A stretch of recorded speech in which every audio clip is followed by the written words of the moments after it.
തമിഴ്നാട് മുൻ മുഖ്യമന്ത്രിയും അണ്ണാ DMK നേതാവുമായ ഒ പന്നീർശെൽവം DMKയിൽ ചേർന്നു. ചെന്നൈയിലെ DMK ആസ്ഥാനത്തെത്തിയാണ് അംഗത്വം സ്വീകരിച്ചത്. തേനിയിൽ 2 സീറ്റുകൾ നൽകിയേക്കും എന്നാണ് റിപ്പോർട്ട്. ലിജോ വർഗീസ് വിവരങ്ങളുമായിട്ട് ചേരും. അതിനു മുമ്പ് അദ്ദേഹം സംസാരിച്ച് കേൾക്കാം. தந்து கொண்டிருக்கிற மனமகிழ்ச்சியோடு இன்றைக்கு வாழ்ந்து கொண்டிருக்கின்றார்கள் என்பதையும் இந்த நேரத்தில் இந்த நல்ல நேரத்தில் சுட்டிக்காட்ட கடமைப்பட்டிருக்கிறேன். சட்டமன்ற வரலாற்றில் பேரறிஞர் அண்ணா எப்படி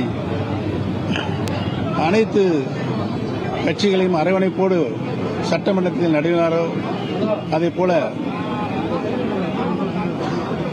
தளபதி அவர்களும் சட்டமன்றத்தில் தாயில்லத்தோடு அனைத்து உறுப்பினர்களுக்கும் சமபங்கான பேசுகின்ற உரிமையை தந்து அவர் கருத்துக்களை உன்னிப்பாக கவனித்து அதற்கு தக்க பதிலை அவர்கள் தருகின்ற பாங்கு இன்றைக்கு தமிழக மக்கள் அனைவரையும் கவர்ந்திருக்கிறது என்பதை நான் இந்த நல்ல நேரத்தை தெரிவித்துக் கொள்ள கடமைப்பட்டிருக்கிறேன்.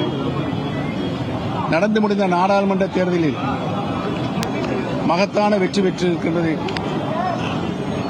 அந்த முடிவின்படி தமிழக முன்னேற்ற கழகத்திற்கு ஆதரவுகளும் தொடர்ந்து தந்து கொண்டிருக்கின்றார் என்பதையும் முதலமைச்சராக நம்முடைய தளபதி அவர்களையும் ஆதரிக்கின்ற மனநிலை இன்றைக்கு எல்லா தரப்பு மக்களிடம் ஏற்பட்டிருக்கிறது என்பதையும் ഞാൻ ഇങ്ങ് മഹിഴ്ചയോടെ ഒ പന്നീർശെൽവം DMKയിൽ ചേർന്നിരിക്കുന്നു. ലിജോ വർഗീസ് വിവരങ്ങളുമായിട്ട് ചേരും. ലിജോ, അവിടെ എനിക്ക് തോന്നുന്നു അദ്ദേഹം സംസാരിക്കുകയാണ്. തത്സമയ ദൃശ്യങ്ങളാണ് നമ്മൾ കാണുന്നത്. ലിജോ, ഇത് രാജ്യത്ത്, തമിഴ്നാട്ടിൽ നിന്ന് മാത്രമല്ല രാജ്യത്ത് തന്നെ നിന്നും വരുന്ന ഏറ്റവും പ്രധാനപ്പെട്ട രാഷ്ട്രീയ വാർത്തകളിൽ ഒന്ന് എന്ന് കാണേണ്ടി വരുമല്ലോ.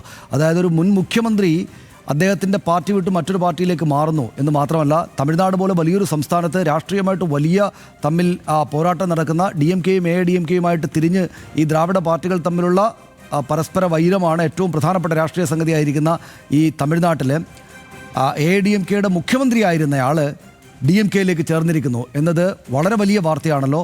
എന്തുകൊണ്ട് ഇത് സംഭവിച്ചു? OPS ഇതിന് പറയുന്ന ന്യായീകരണങ്ങൾ എന്തൊക്കെയാണ്? എന്തായിരിക്കും മുന്നോട്ട് പോക്ക്? സനീഷ്, ഇത്തവണത്തെ നിയമസഭാ തെരഞ്ഞെടുപ്പ് വരുമ്പോൾ തമിഴ്നാട്ടിലെ രാഷ്ട്രീയ സമവാക്യങ്ങളിൽ വലിയ തരത്തിലുള്ള മാറ്റം ഉണ്ടാവുന്നത് നമ്മൾ കാണുകയാണ്. നടനായിരുന്ന വിജയ് പുതിയ രാഷ്ട്രീയ പാർട്ടി പ്രഖ്യാപിക്കുകയും അദ്ദേഹത്തിൻ്റെ തെരഞ്ഞെടുപ്പ് പ്രചാരണം വലിയ തോതിൽ ശക്തമായി മുമ്പോട്ട് പോവുകയും ചെയ്യുന്ന സാഹചര്യത്തിലാണ് പരമ്പരാഗതമായ അല്ലെങ്കിൽ സാമ്പ്രദായികമായി കഴിഞ്ഞ കുറേ കാലങ്ങളായി DMK AIADMK എന്നതിൽ നിന്ന് മാറി മറ്റൊരു തരത്തിലേക്ക് കാര്യങ്ങൾ പോകുന്നു. അപ്പോൾ AIADMK എന്ന രാഷ്ട്രീയ പാർട്ടിക്ക് വലിയ തരത്തിലുള്ള വീഴ്ച അവിടെ ഉണ്ടാവുന്നു. അവരുടെ പാർട്ടിയിൽ വലിയ പിളർപ്പുണ്ടാവുന്നു എന്നുള്ളതാണ് നമ്മളിപ്പോൾ കാണുന്നത്. സ്വാഭാവികമായി ഒ പന്നീർശെൽവം വളരെ ശക്തനായ നേതാവാണ്. ഏതാണ്ട് 1976 തൊട്ട് DMKയും അതിനുശേഷം DMK പിളരുന്ന ഘട്ടത്തിൽ AIADMKയുമായി ജയലളിതയുടെ ഏറ്റവും അടുത്ത വിശ്വസ്തനായി നിന്ന ഒരാളാണ്. ജയലളിത ജയിലിൽ പോയ 2014 ജയലളിത മരിച്ചതിന് ശേഷം 2016 മുഖ്യമന്ത്രിയായി ആ തരത്തിൽ വലിയ തോതിൽ അവിടെ സ്വാധീനമുള്ള ഒരു നേതാവാണ് അദ്ദേഹം. 2022 മുതൽ AIADMK എന്ന പാർട്ടിയിൽ നിന്ന് പുറത്താക്കപ്പെട്ട് അദ്ദേഹവും അദ്ദേഹത്തിന്റെ അനുയായികൾ മാറി നിൽക്കുകയായിരുന്നു. 2024 ലോക്സഭാ തെരഞ്ഞെടുപ്പിൽ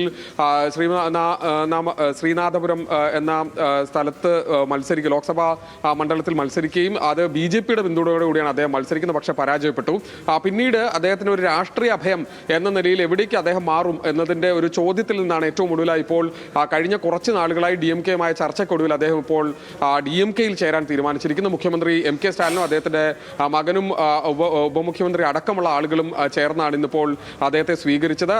അണ്ണാ അറിവാലയത്തിൽ ഇന്ന് ഈ സ്വീകരണ പരിപാടികൾ നടന്നതിന് ശേഷമുള്ള വാർത്താ സമ്മേളനമാണ് അല്പസമയം മുമ്പ് നമ്മൾ കണ്ടത്. ഏതായാലും തേനി എന്ന പ്രദേശത്ത് വലിയ തോതിൽ സ്വാധീനമുള്ള തേവർ സമുദായത്തിൽ വലിയ സ്വാധീനമുള്ള നേതാവാണ് ഒ പന്നീർശെൽവം. അതുകൊണ്ട് തന്നെ അദ്ദേഹത്തിന് ആ മേഖലയിൽ 2 സീറ്റുകൾ നൽകുകയാണെങ്കിൽ അദ്ദേഹം അങ്ങോട്ട് വരാൻ തയ്യാറാണ് എന്ന് തീരുമാനിക്കും. അങ്ങനെ DMKയിൽ ചേരുകയാണ്. ഞാൻ നേരത്തെ സൂചിപ്പിച്ച പോലെ തന്നെ തമിഴ്നാട് രാഷ്ട്രീയത്തിൽ DMK എന്ന രാഷ്ട്രീയ പാർട്ടി, പ്രത്യേകിച്ച് അധികാരത്തിലുള്ളത് കൊണ്ട് തന്നെ DMK എന്ന രാഷ്ട്രീയ പാർട്ടിയും അതോടൊപ്പം തന്നെ വിജയുടെ രാഷ്ട്രീയ പാർട്ടിയും തമ്മിൽ വലിയ തോതിൽ ഒരു മത്സരം നടക്കാൻ പോകുന്നു എന്നുള്ള സൂചന നൽകുന്നതാണ് യഥാർത്ഥത്തിൽ ഒ പന്നീർശെൽവം ഇപ്പോൾ DMKയിൽ ചേരുന്നതിലൂടെ മനസ്സിലാക്കാൻ കഴിയുന്നത്. അതായത് AIADMK എന്ന രാഷ്ട്രീയ പാർട്ടിക്ക് അവിടെ വലിയ തരത്തിലുള്ള വീഴ്ച ഉണ്ടാകുന്നു.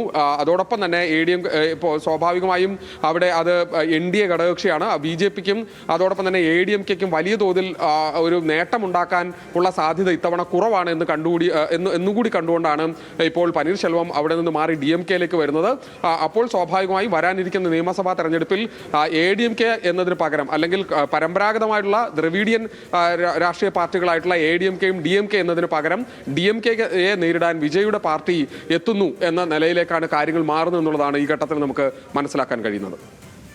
അതാണ് തമിഴ്നാട് പൊളിറ്റിക്സിൽ വളരെയേറെ പ്രാധാന്യമുള്ള ഒരു രാഷ്ട്രീയ മാറ്റമാണ് സംഭവിച്ചിരിക്കുന്നത്. സ്റ്റാലിനെ നേരിട്ട് കണ്ട് നേരിട്ട് അദ്ദേഹത്തിൽ നിന്ന് അംഗത്വം സ്വീകരിച്ചിരിക്കുന്നു ഒ പന്നീർശെൽവം. നേരത്തെ തന്നെ എടപ്പാടി പളനിസ്വാമിയുമായുള്ള അഭിപ്രായ വ്യത്യാസങ്ങളെ തുടർന്ന് ADMK-യിൽ നിന്ന് ഏതാണ്ട് ഒഴിവായതുപോലെ ആയിരുന്നു അദ്ദേഹം. ഈ തേനി, നമ്മുടെ കേരളത്തോട് ചേർന്ന് നിൽക്കുന്ന തേനി ഭാഗത്ത് ബോഡിമെട്ട് മണ്ഡലത്തിൽ നിന്ന് മത്സരിക്കും അദ്ദേഹം DMK-യുടെ സ്ഥാനാർത്ഥിയായിട്ട് എന്ന വിവരങ്ങൾ കൂടെ വരുന്നുണ്ട്. അവിടെ ആ ഭാഗത്തെ തേവർ കമ്മ്യൂണിറ്റിയിലെ തേവർ സമുദായത്തിലെ പ്രധാനപ്പെട്ട നേതാവ് എന്നതാണ് അദ്ദേഹത്തിൻ്റെ ഒ പന്നീർശെൽവത്തിൻ്റെ ഒരു രാഷ്ട്രീയ പ്രാധാന്യം. 3 തവണ സംസ്ഥാന മുഖ്യമന്ത്രിയായ ആളാണ് ഒ പന്നീർശെൽവം എന്ന് ഓർക്കണം. ഇതിപ്പോൾ AIADMK എടപ്പാടി പളനിസ്വാമി എന്ന നേതാവിൻ്റെ കീഴിലേക്ക് വരും പൂർണ്ണമായിട്ട്. എടപ്പാടി EPS-ഉം OPS-ഉം ഒ പന്നീർശെൽവവും ഈ എടപ്പാടി പളനിസ്വാമിയും ഇവർ രണ്ടുപേർ 2 വിഭാഗങ്ങളായിട്ട് നിന്നിട്ട് വലിയ പോരാട്ടം നടക്കുകയായിരുന്നു. ജയലളിതയുടെ മരണശേഷം ജയലളിതയുടെ പ്രിയപ്പെട്ടയാൾ എന്നതാണ് OPS-ൻ്റെ അതുവരെ ഉണ്ടായിരുന്ന ആ പാർട്ടിക്കകത്തുണ്ടായിരുന്ന വലിയ ഒരു ശക്തിക്ക് ആധാരം. പക്ഷേ അത് പതുക്കെ ക്ഷയിച്ചു വരുന്നതാണ് കണ്ടത്. EPS എടപ്പാടി പളനിസ്വാമി അദ്ദേഹത്തിൻ്റെ പാർട്ടിയിൽ പിടിമുറുക്കുന്ന സാഹചര്യമുണ്ടായി. പക്ഷേ അപ്പോഴും അദ്ദേഹത്തെ തള്ളിക്കളയാവുന്ന ആളല്ല OPS. ആ ഭാഗത്തെ പ്രത്യേകിച്ചും സദേൺ തമിഴ്നാട് ഭാഗത്തുള്ള ഈ തേവർ കമ്മ്യൂണിറ്റിയിലുള്ള AIADMK-യുടെ പിടി കുറയാൻ അദ്ദേഹത്തിൻ്റെ ഇറങ്ങിപ്പോക്ക് അദ്ദേഹം DMK-യിലേക്ക് ചേർന്നത് കാരണമാകും എന്നാണ് രാഷ്ട്രീയ നിരീക്ഷകരാകെ തന്നെയും കണക്ക് കൂട്ടുന്നത്.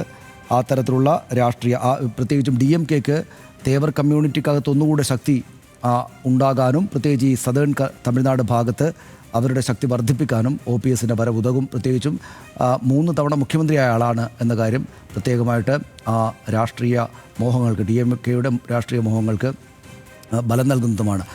ലിജോ, ഇതിപ്പോൾ എന്തായിരിക്കും അദ്ദേഹത്തിൻ്റെ ഒരു രാഷ്ട്രീയ ഭാവി? ഏത് തരത്തിലായിരിക്കും തെരഞ്ഞെടുപ്പിൽ മത്സരിക്കുക? ബോഡിമെട്ട് മണ്ഡലത്തിൽ നിന്നൊക്കെയാണ് കാണുന്നത്. ആ നിലയ്ക്ക് തന്നെയായിരിക്കും മുന്നോട്ട് പോകുക. ഇതിപ്പം സ്റ്റാലിന് വലിയ കരുത്ത് നൽകുന്നതായല്ലോ. പ്രത്യേകിച്ചും വിജയുടെ പാർട്ടി അവിടെ നിൽക്കുകയാണ്. AIADMK എന്ത് നിലപാടെടുക്കും എന്ന കാര്യങ്ങളുണ്ട്. തുടർഭരണം പ്രതീക്ഷിക്കുന്നുണ്ട് DMK. നല്ല ശക്തി ഉണ്ടെന്നാണ് അവരുടെ കണക്ക് കൂട്ടൽ. അപ്പോൾ OPS-ൻ്റെ വരവ് അദ്ദേഹത്തിൻ്റെ ഭാഗത്ത് കുറെ കൂടി ഒരു ശക്തി ഉണ്ടാകാൻ ഉപകരിക്കും എന്ന അവരുടെ കണക്കുകൂട്ടൽ ശരിയാകുമോ? OPS വരുന്നു, കുറച്ച് നേതാക്കൾ സ്വാഭാവികമായിട്ടും വരും എന്നല്ലാതെ അണികളുടെ വലിയ പിന്തുണ OPS-നൊപ്പം ഇങ്ങോട്ട് പോരും എന്ന് വിചാരിക്കുന്നുണ്ടോ DMK? തീർച്ചയായും അതുതന്നെയാണ് DMK-യുടെ ലക്ഷ്യം. കാരണം DMK സംബന്ധിച്ച് TVK, അതായത് വിജയുടെ TVK എന്ന പാർട്ടി വലിയ തോതിലുള്ള ഒരു സ്വാധീനം ജനങ്ങളുടെ ഇടയിൽ ഉണ്ടാകുന്നുണ്ട്. പ്രത്യേകിച്ച് വിജയുടെ ജനസ്വാധീനം വലിയ തോതിൽ അവിടെ നേട്ടമുണ്ടാക്കും എന്ന് കരുതുന്നിടത്തുനിന്നാണ് DMK പുതിയ ആളുകളെ, സഖ്യകക്ഷികളെ കൂടുതൽ, കോൺഗ്രസും അല്ലെങ്കിൽ ഇടത് പാർട്ടികൾക്ക് അപ്പുറത്തേക്ക് മറ്റ് സഖ്യകക്ഷികളെ കൂടി ചേർത്ത് നിർത്തിക്കൊണ്ട് ഇത്തവണത്തെ തെരഞ്ഞെടുപ്പിനെ നേരിടാൻ തയ്യാറാവുന്നത്. അതിൻ്റെ കൂടി അടിസ്ഥാനത്തിലാണ് ഇപ്പോൾ ഒ പന്നീർശെൽവത്തെ കൂടി കൂടെ ചേർക്കാൻ DMK തീരുമാനിക്കുന്നത്. ഞാൻ നേരത്തെ സൂചിപ്പിച്ച പോലെ തന്നെ തേവർ സമുദായത്തിൽ പ്രത്യേകിച്ച് തേനി മേഖലയിൽ ആ പ്രദേശങ്ങളിൽ വലിയ തോതിലുള്ള സ്വാധീനം OPS-ലുണ്ട്. അതുകൊണ്ട് തന്നെ ആ സ്വാധീനം കൂടെ DMK-ക്ക് അനുകൂലമാക്കുക എന്നുള്ളതാണ്. അതായത് ഇത്തവണ ഉണ്ടാകാൻ പോകുന്നത് വളരെ ക്ലോസ് ഫൈറ്റ് തന്നെ ആയിരിക്കുമെന്ന് DMK കണക്ക് കൂട്ടുന്നുണ്ട്.